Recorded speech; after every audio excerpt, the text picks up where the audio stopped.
हम लोग आज कक्षा 10वीं के नन हिंदी पढ़ने जा रहे हैं। इसमें एक पाठ है बाल गोविंद भगत। बाल गोविंद भगत एक कबीरपंथी साधु हैं। वो कबीर को ही अपने सब कुछ मानते हैं, उसके नियमों पर, उसके रास्तों पर चलते हैं। वो एक पारिवारिक जीवन बिताते हुए एक साधु की तरह आचरण करते हैं। तो हम लोग उसी क्वेश्चन को देखते हैं, समझते हैं, कोशिश करते हैं समझने का, लिखने का।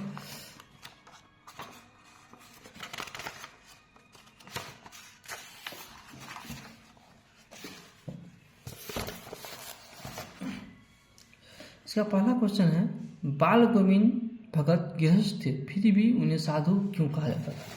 बाल गोविंद भगत गृहस्थ थे फिर भी उन्हें साधु क्यों कहा जाता था? हम लोग यहाँ से लिखेंगे पेज नंबर 12 को, नंबर 1 का आंसर यहाँ से लिखेंगे। खेती बाड़ी करते, परिवार रखते भी बाल गोविंद भगत साधु थे। साधु की सब परिभाषाओं में खरे उतरने वाले, कबीर को साहब मानते थे, उन्हीं के गीतों को गाते थे, उन्हीं के आदेशों पर चलते थे। कभी झूठ नहीं बोलते, खरा व्यवहार रखते थे।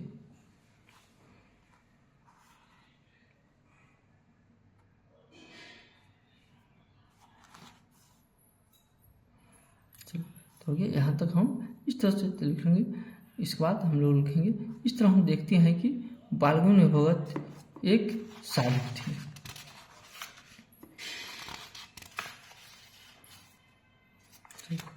फिर दूसरा क्वेश्चन क्या है?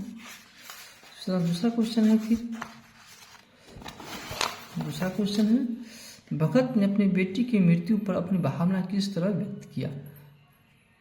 भगत ने अपनी बेटी की मृत्यु पर उसने अपनी भावना को किस तरह से व्यक्त किया? लिखेंगे 2 नंबर क्वेश्चन को यहाँ से लिखेंगे 14 नंबर पेज से। बाल गोविंद भगत गाए जा रहे हैं। हाँ, गाते गाते कभी अपने पुतों के नज़दीक भी जाते हैं, उसे रोने के बदले उत्सव मनाने को कहते हैं। आत्मा परमात्मा के पास चली गई, विहरनी अपने प्रेमी से जा मिली, भला इससे बढ़कर आनंद की कौन बात है? कौन बात है? इस तरह से देखोगे, इस तरह से बाल गोविंद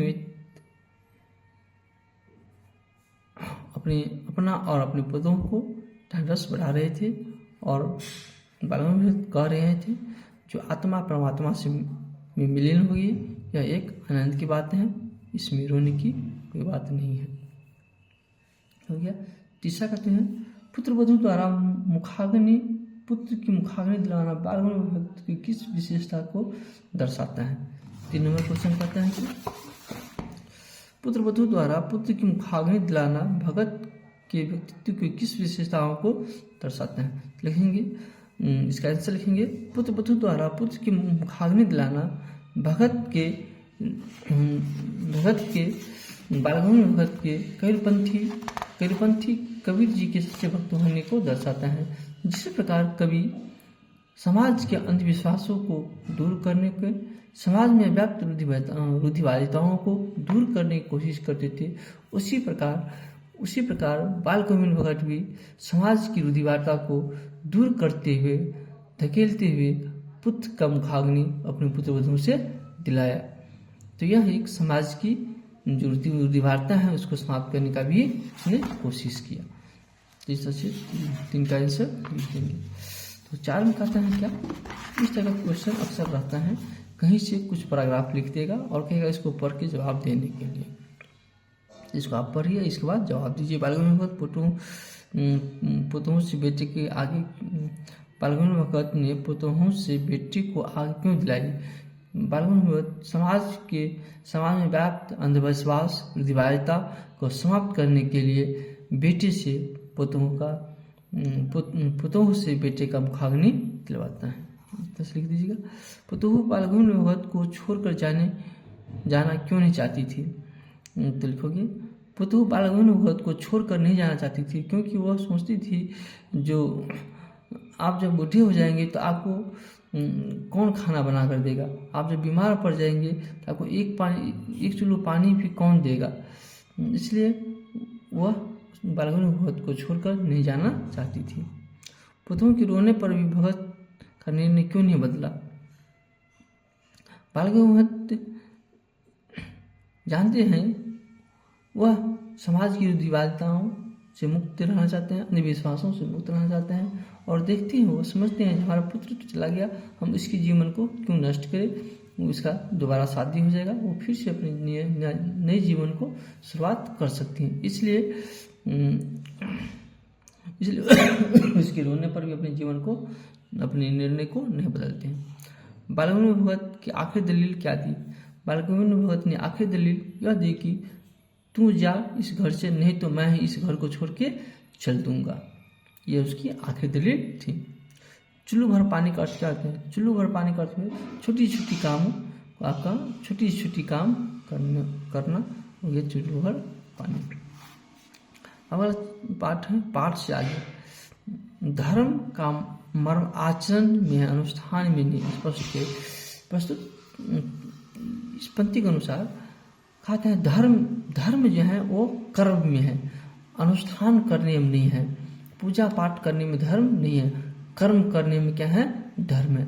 जिस तरह से बालगंगा भगत अपने पारिवारिक जीवन रहते हुए, घर गृहस्थी करते हुए धर्म का काम करते थे, सत्य बोलते थे, किसी का कोई सामान चोरी नहीं करते, बिना पूछे कोई सामान छूते नहीं थे, वही सबसे बड़ा क्या है?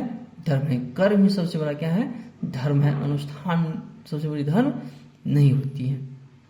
सबसे लिख देंगे। बालगंगा भगत कबीर को साहा मानते थे। इसके क्या कारण हो सकते हैं, इसको हम यहाँ से लिख सकते हैं,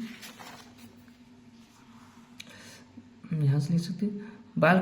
कबीर को साहा मानते थे, उन्हीं के गीतों गाते थे, उन्हीं के आदेशों पर चलते थे, कभी झूठ नहीं बोलते थे, खरे व्यवहार करते थे। इस नियम, इसके बाद लिखेंगे हम, जो कुछ खेत में पैदा होता सिर पर, जो कुछ खेत में पैदा होता सिर पर लाद कर उसे साहब के दरबार में ले आते, जो उसे घर से 4 कोस दूर था। ये कबीरपंथी मत से मतलब वह दरबार में भेंट स्वरूप रख दिया जाता, प्रसाद स्वरूप उन्हें जो मिलता उसे घर लाते और उसी से गुजारा करते थे।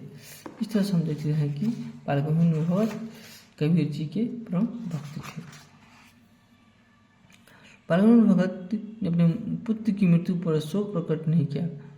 उनके इस व्यवहार पर अपनी तर्कपूर्ण प्रतिक्रिया व्यक्त कीजिए।